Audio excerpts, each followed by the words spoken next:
Well, I do not claim to be an expert about preeclampsia. I can just note that we did not experience it but a few times.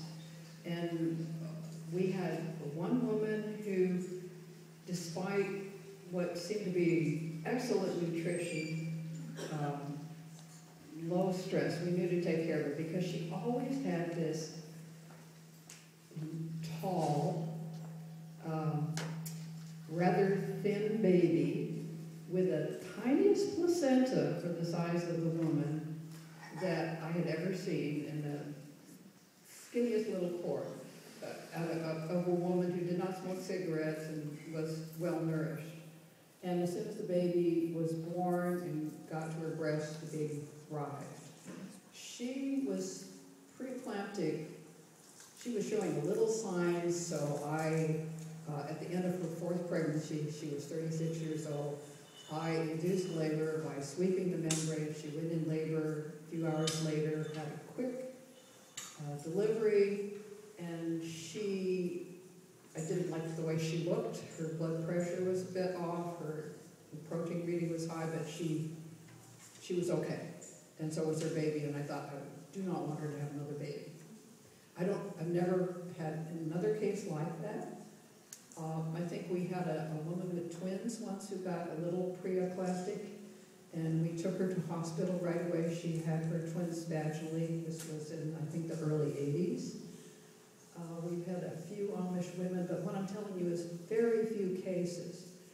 But we're able to, the people that come to us, we can help them be in a stress-free environment. And I think stress is a very big part of it. And I have to conclude, too, that I think poor nutrition is sometimes part of it. And those are my sort of hunches. I know that we have helped some women by kind of following Tom Brewer's advice, which was push the protein, don't curtail salt, drink to thirst. And we've had good results with that, as he did when he was in, he was somewhere around here working with a lot of Mexican migrant working women who certainly didn't have much money, but they were able to eat well, traditional diet. And by good nutrition, he was able to take people out of that, out of preeclamptic symptoms. And I think it was one of the frustrations of his life that he wasn't ever able to get any credibility. And so we go on with that. I wouldn't necessarily say that it would follow with your next pregnancy, but if you were in my care, I'd be watching you really closely. I'd be, taking your blood pressure quite often. I'd be looking at you, and I really would not like to see you have a bad headache.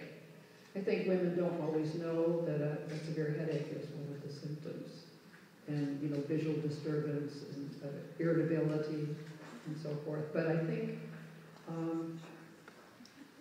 ideally you would have a very low incidence of preeclampsia in a healthy population where women aren't working on their feet to the last day before they go into labor, or when there's a lot of stress at home and the woman is doing more than she ought to be doing when she's pregnant.